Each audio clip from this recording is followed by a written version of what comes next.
Yo, what's up guys? Today I'm going to be showing you the filters that I used to make over 1,000 Solana in the past couple months, and I'm going to show you guys exactly how you need to use these to become successful and profitable trading meme coins.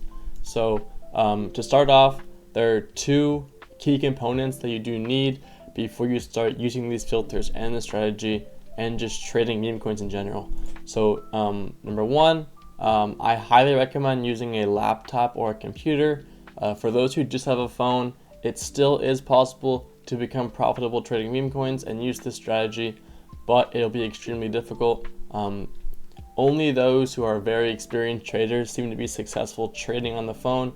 So that's why I really recommend using a laptop or computer, because you're going to see a lot more, you're going to get information faster, you're going to be able to buy and sell coins a lot easier. It's just so much better, and I mean, I struggle using a phone, and even really good traders struggle using a phone, so I highly recommend using a laptop or a computer. Number two is you need to be using Axiom Pro. Axiom Pro is the fastest and best trading bot out there right now. If you're still using Phantom to trade, you are at an extreme disadvantage, right? Like, you're never going to become profitable or make any money. That's the bottom line.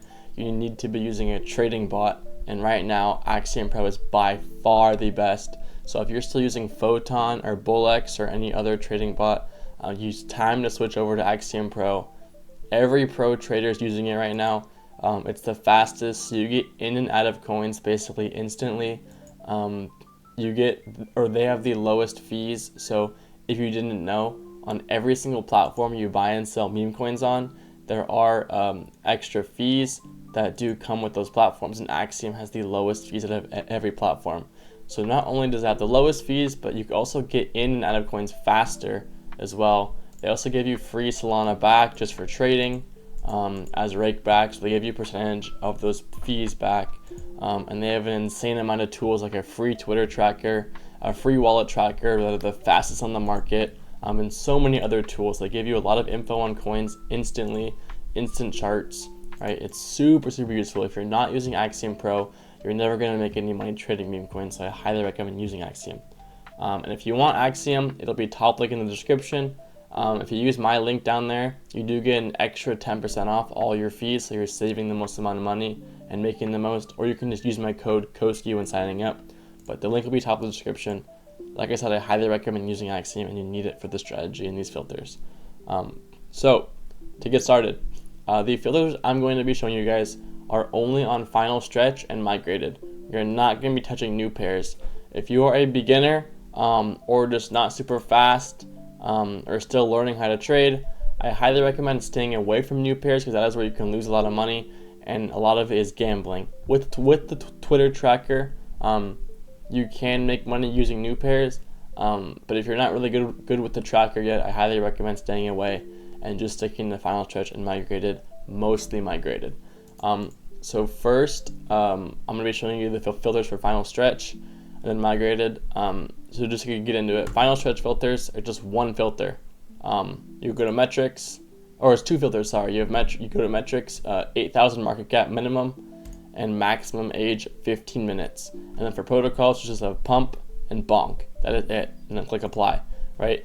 This just filters out a lot of these dead coins, slow moving coins, because preferably we want to trade faster moving coins with higher volume, especially me. I mean, I don't like trading these slow coins. I don't like sitting in coins for too long. So I highly recommend having these filters, because coins that are sub 8,000 market cap are just going to be dead 99% of the time, and coins that last more than 15 minutes in here usually are just coins that are super slow moving, and it's harder to make money on those coins, and to me it feels like gambling. So we're not going to be doing those. We're going to be filtering those out. And then migrated, pump, bonk, and you can have launch lab and launch a coin on, but mainly just pump and bonk. And then audit, we have insiders percentage maximum 10% and bundle percentage maximum 15%. This is just for an extra safety pad, to make sure we're not accidentally getting into super bundled up coins or sniped coins, whatever, with a full of insiders. We just want to avoid those coins, and it filters out a lot of trash. And then metrics, market cap minimum 50,000. This is just to make sure we're still seeing coins that are alive, You can lower that down to 30,000 if you want to see more coins, but if you want to just keep it super clean and clear, I recommend minimum 50,000. It just kind of keeps it more concise. It's easier to see coins in this tab, so that's what I recommend.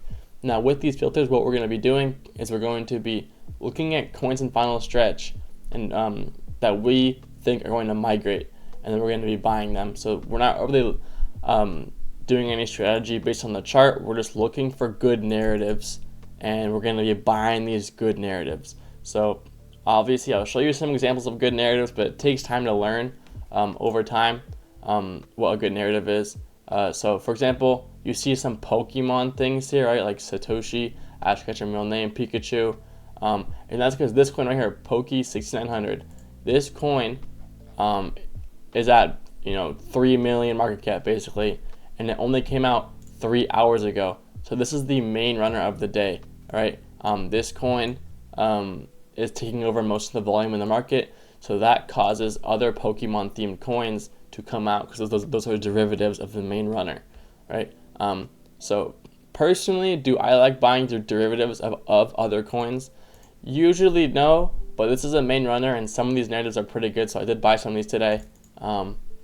But derivatives of coins sometimes do not pay off very well because there is a ceiling on them, because obviously they're derivatives of the main runner. So these coins are not going to reach 3 million market cap like this coin is at, right? So that's the only issue with those. So that's where you're going to see a lot of Pokemon coins here. But just to show you guys a good narrative, right? This is running because Pokemon, obviously it's very popular. It's one of the most popular things throughout the past 10 years, right? There hasn't really been a big Pokemon coin that has ever ran. Also, this tweet here talks about how Pokemon cards have 2x, 5x, 10x just in the past year, and they have an X community, which is very, very strong, connected to this coin with the CA. So that's why this is a good narrative, and you could have easily found this using the filters I gave you. And this is a good narrative because, apparently on Wikipedia it says Satoshi's Ash Ketchum's real name, which is real, I guess. And obviously Satoshi is the name of the Bitcoin creator, so it's like crypto themed but paired with the Pokemon narrative, so that's why it's good. This is a good narrative here because Surprise Pikachu is a really big meme and it's Pokemon themed. But yeah, you can just find a bunch of good narratives in here. We can see a utility coin. This narrative's okay. It's just this Twitter account. These coins I'm not really a big fan of, but they can run. It looks like they have a community, so it's a community coin. Community coins tend to have a lot of motion. They have a website connected to it too, which looks okay, right? Kind of some effort, so that's why it ran. But it takes time to learn what good narratives are.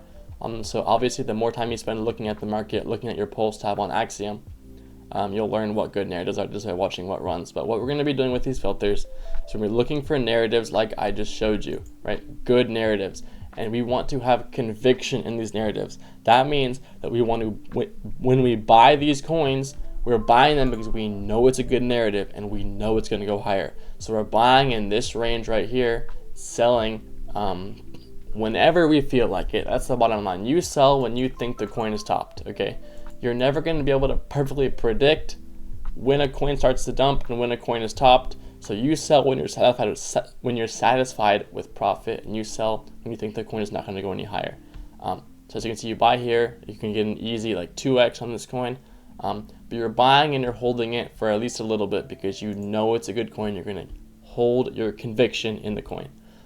We're looking for coins in final stretch that are good narratives, and what I recommend is waiting for it to migrate, and then buying it post migration. Right, maybe on a little dip, but as you can see, not all of them obviously dip. Just sometimes if coins kind of edge migration a little bit, they tend to dump. So I like to wait for them to bond, but if you have a lot of conviction in the coin, you could buy it on final stretch as well. But basically, there's no really set strategy with these filters. They just help you guys kind of clear out your final stretch and migrated tabs to only see good quality coins. But honestly, it's up to you to decide what good narratives are, what good coins are and what you want to buy, what you're going to have conviction in, right? That's majority of trading, just buying good narratives. So obviously these filters are going to help you find these good narratives and filter out bad ones. But if you want to be safer, like I said, you could wait for coins to migrate, and then you could end up looking to buy them, or you could buy them on final stretch. But that is a little riskier, but you still can. But it's definitely safer than new pairs. And as you can see, if you bought this coin, you have conviction in it, you're holding through these dips, and then you're holding it and you're selling up for more profit. Or you could take your profit really quickly if you do end up buying this on final stretch down here, and you could sell up here. But see, once this coin migrated, it dumped and then it went back up. So you could wait for it to migrate, buy the dip if you still like the coin, you think it's too low, which apparently it was, or you can just sell really quick. But obviously this coin is really easy to find on final stretch and migrated with these filters, so this is what I recommend. Remember, you do need to be using Axiom Pro to use these filters, and you need to be using it for all your trading in general. It's by far the best tool out there, and if you're not using Axiom Pro, you're not going to become profitable or make any money. That's the bottom line. So that'll be top link in the description. Check it out, or code Koski when signing up. But I also have a free Telegram in the description with free calls every single day. We literally called this at like 800K. It touched 3 mil in 2 hours. So just a free money in there, completely free calls, but I highly recommend joining. Thanks for watching, guys. If you have any questions, let me know in my Telegram or in the comments of this video. Good luck trading. Hope you guys enjoyed. Like and sub, always appreciated but not necessary, and peace out.